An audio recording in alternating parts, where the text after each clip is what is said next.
World Cup. Let's go. Everybody rise up. Everybody Stand wind up. It's that time. Come on. Come on. We got Portugal, We got Mexico, France, England, Brazil, Belgium, Qatar, Germany, USA, Iran, Canada, Argentina, Australia, Croatia, Switzerland, Ghana, Japan, Uruguay, Morocco, Saudi Arabia, Ecuador, Wales, Poland, Tunisia, Cameroon, Serbia, Korea, Netherlands, Senegal, Costa Rica. Let's Play football. World Cup.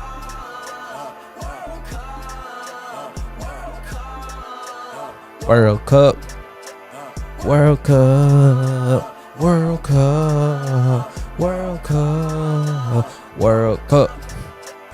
World Cup. It's time to play football. World Cup. It's time to play football. World Cup. World Cup. World.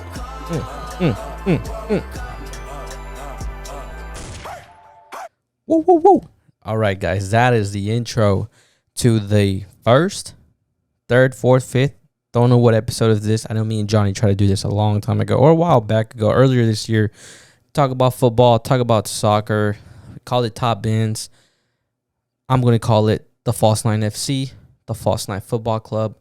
Get your football news, club news, updates. What is the other word?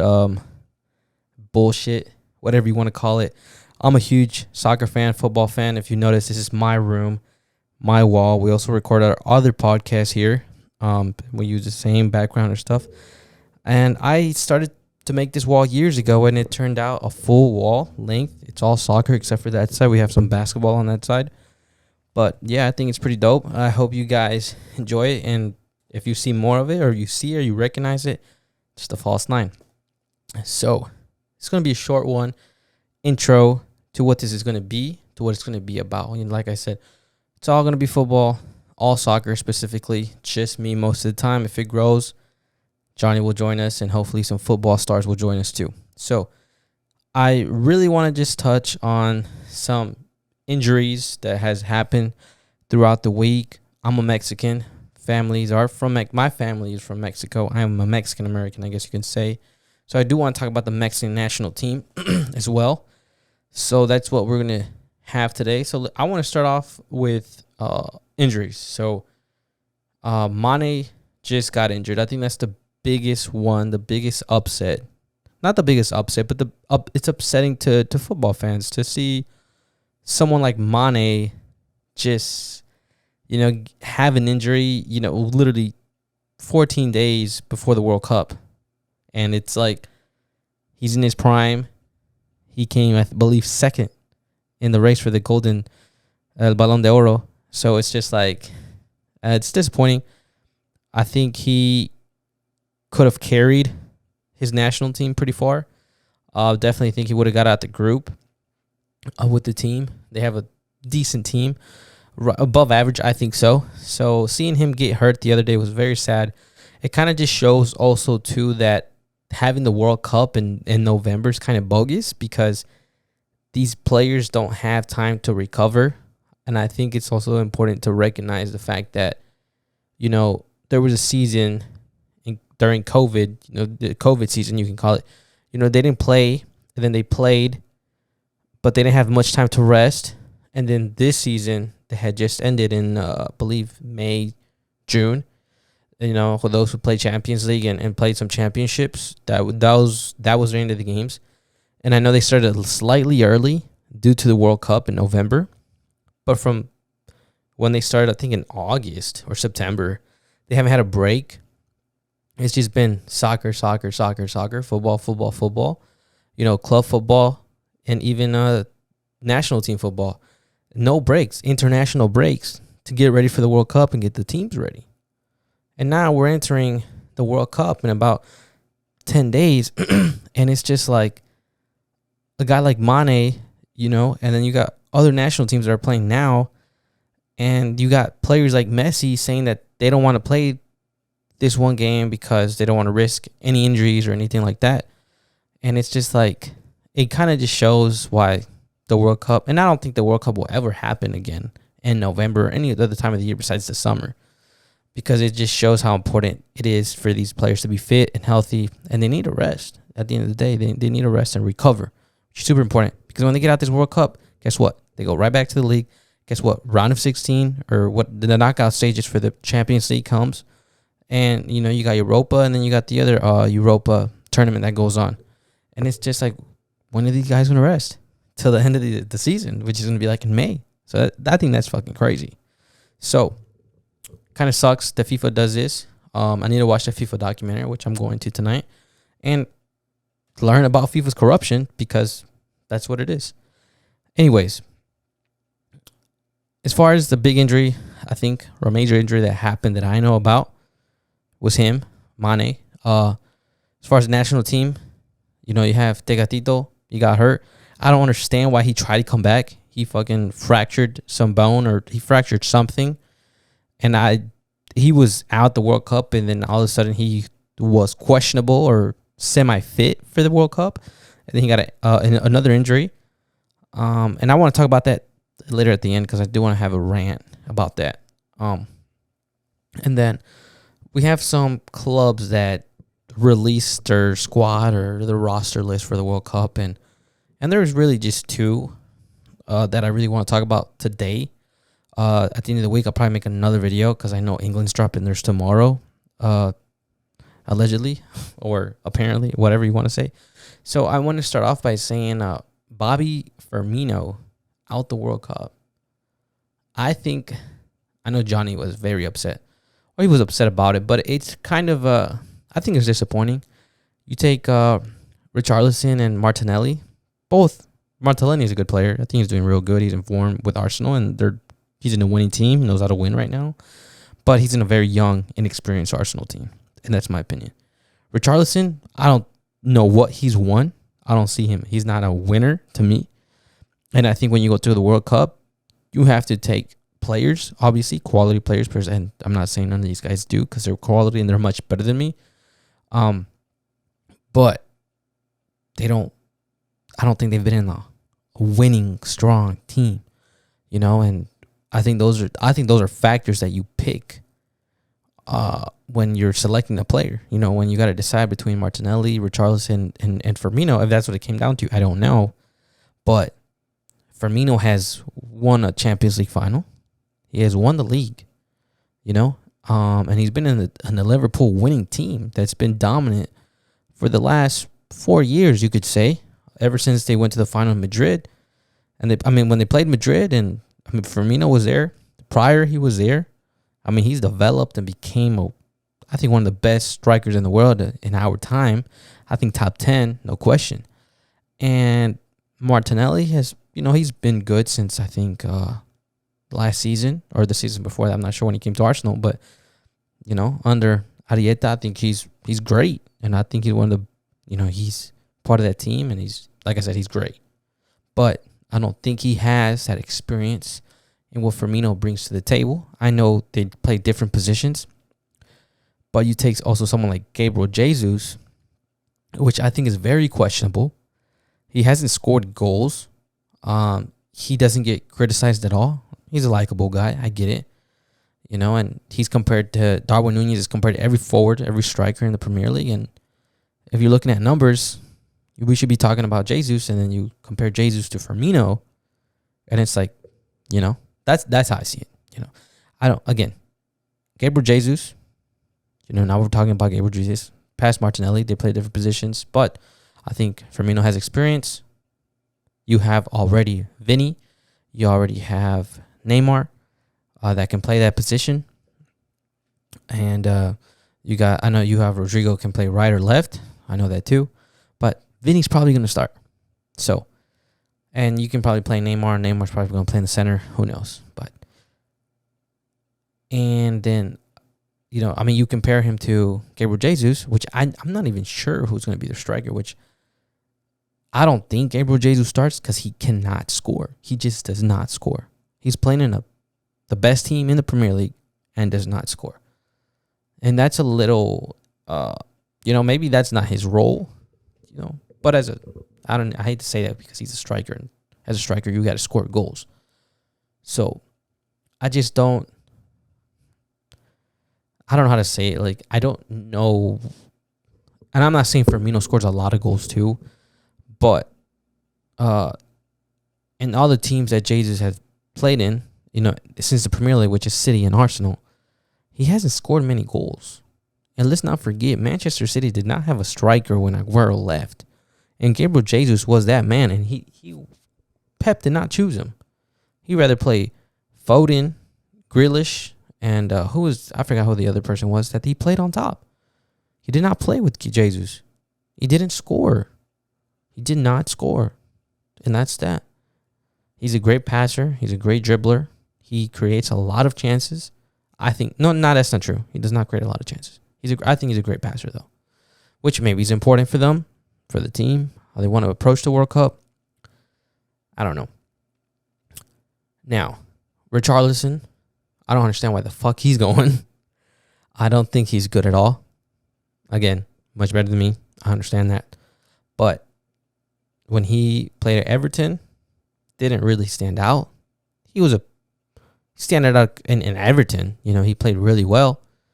He scored a few goals. He could score. I think if you want someone to score goals, you pick him over Jesus, but Jesus is probably going to start. But anyways. So when it comes to your number one striker in Brazil, I just think Bobby is that guy. And I could be missing somebody, but I really doubt it. But I don't. Let me see. Let me just check. Brazil national team World Cup. Let's see their final list. Defender, forward. Anthony, Rodrigo, Rafinha, Richarlison, Pedro, Gabriel Jesus. Okay, yeah. So that's the most notable absences. Oh, Gabriel's not going. Okay, what? Never mind. Gabriel, the defender's not going, if I'm not mistaken. Let's see. I look like I don't know what I'm talking about. It don't matter, though. But Bobby Firmino is not going. I don't know who Pedro is. I think Rafinha, Richarlison, Gabriel Jesus, Anthony, Martinelli. I think all those guys are pretty questionable. Or you can easily, drop in Firmino in there. That's just my opinion, though. It sucks for Firmino. Again, I think it would have been a good time for him to show his quality as a forward, as a striker, the Brazilian team. I think he clutches up for Liverpool and saves their ass a few times, which he can do. And I don't think out of those forwards like Gabriel Jesus or Richarlison could do that. So, So let's talk about the Mexico national team, because I got a freaking thorn in my body about this shit. So, again, let's go. Tecatito gets hurt, comes back. No question. I'm like, nah, he's not fucking playing. He fractured something. I understand he wants to make a comeback. Very understandable. You want to play in the World Cup. I get it. But if you got a bunch of Mexicans, some decent guys, to me, Tecatito has never really showed out for Mexico where you're like, I need to take this guy.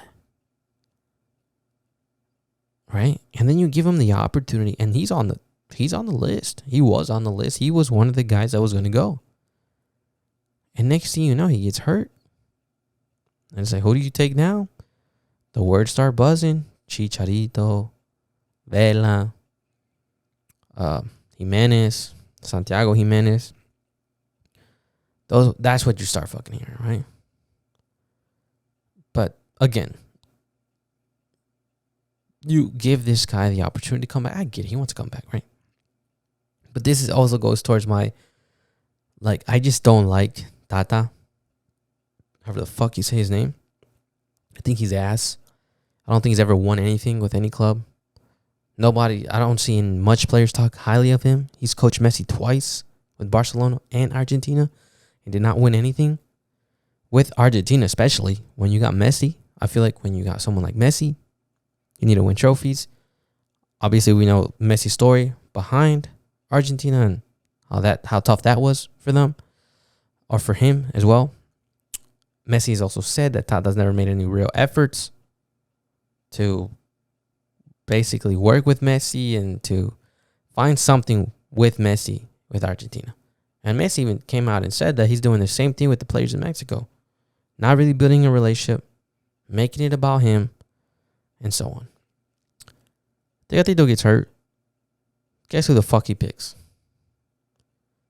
Funes Mori. And you, football fans, Mexico fans, I don't know if you guys know who Funes Mori is. But this motherfucker's not Mexican. He's from Argentina. He plays in the Liga MX. Doesn't play much. Doesn't score much. He had 2 good seasons. Maybe 3. And that is it. But he was born in Argentina. That's where Tata's from. Is he favorable? I don't know. It seems like it. He came out and said that he came out and said that he's not taking Santi Jimenez, which we all thought that's who he was going to pick. I forgot the team he plays for, but they just played the Europa League last week. He scored a goal basically to get him into first place. And that group, they all finished with 8 points. They finished in first. I'm assuming because of goal difference or something along those lines. He's a top goal scorer in the Europa League. Not the fucking Conference League. The Europa League. He did not get selected to go to the World Cup. Funes Mori got selected over him because of experience and lack of minutes. My boy, you're playing in the fucking Europa League. You have experience. The second best tournament, I like to think so, after the Champions League. He also goes out and said that when he was in Cruz Azul, Santi Jimenez, Tata was the one that gave him the opportunity. Nobody else did. Blah, blah, blah, blah, blah. And now he's in Europe. Bullshit. I like to say. To me, it seems selfish of him to go out and to even bring that shit up. Oh, I gave him an opportunity when no one else did. My boy, no. Because if he was the player you think he is, and that we all think he is, you would have took him. You would have took him to the World Cup. Who's going to score goals from Mexico? It ain't going to be fucking Funes Mori. It ain't going to be fucking Jimenez. And I don't know who else. What's his name? Hector. What? The forward from Argentina. From America. I'm sorry. Martin. I think you start Martin over Jimenez. Jimenez is not healthy. He's not been healthy. He had a terrible injury. He's still recovering. I don't think he's ever going to be the same footballer. Sucks to say that, but it's true. So who the fuck is going to score goals for Mexico? And this goes back to now that I want to talk about that Chicha's not going. I don't know why Chicharito's not going. Chicharito loves Mexico. He plays with a motherfucking passion when you see him with that Mexico jersey with the fucking 14. You got to see his reaction when he scored that fucking goal against France in 2010. That shit made you want to cry. Because it almost made me cry. And then he goes and he scores against Argentina, France. Forgot who else he scored because he scored another game. But he scored against 2 fucking good-ass teams, right? And he shows that passion when he plays. He did the same thing when he was with United, Leverkusen. I think that's when he played his best with those teams. And, this man, he scored. And he always had that passion in him. He scored for Madrid in the semifinals to get him to the final. And he fucking was crying on the bench. Maybe he's a little emotional, but the dude is playing with passion every time he steps on that pitch. Even with LA Galaxy, he puts it on the fucking line for his team. He loves playing football. And he loves being Mexican. So why is he not going to the World Cup? Tata, we need motherfucking answers, bro. Situation happened. Not sure what happened. Supposedly he got punished. He was very upset how it was handled. And it's just like, it seems like, Tata just kind of gave a shitty ass attitude towards him. And I understand this is a team effort, team game. But when you got someone like Chicha, who's going to go one of the best Mexicans of all time, he's going to be on that. He's going to be on that list. One of the best we've ever seen. And to see this fallout because of this fucking coach is some bogus ass bullshit. Straight up. And I love Chicha. He came with Chivas. He came out of Chivas, and he was an amazing. Hopefully one day he comes back. But that's that story, and it sucks because Mexicans love Chicharito because he can score goals. He can score goals. He scored every World Cup he's been in since he's fucking been in with Mexico, and that's a fact. And it's like, boy, why is he not going? He scored against Croatia too. That was the other team. Sorry. No, that was in 2000. That was in Brazil, not South Africa. Sorry, got excited. But he scored his goals. In the past we also had Oribe Peralta who scored goals. Jimenez has never been that guy. Sorry, but he hasn't. He's never been that guy. He's a great player, but he's never been that guy for Mexico. He was that guy for Wolves for one season. Yep, he was that guy. Now, after the World Cup in Russia, was it Russia or was it Brazil? Not sure. I think it was Brazil. It was Brazil. After the World Cup in Brazil, I don't know if you guys remember, we got eliminated by the Netherlands. By Noera Benan. We go on and play the Netherlands and lose. We go play them in the friendlies and beat them. You know who was playing that game? Carlos Vela. This is when Carlos Vela decided to come back for the national team. I don't know who the coach was. I think it was Osorio, if I'm not mistaken. I could be wrong. He comes back, makes a comeback for the national team. He goes to the World Cup in Russia.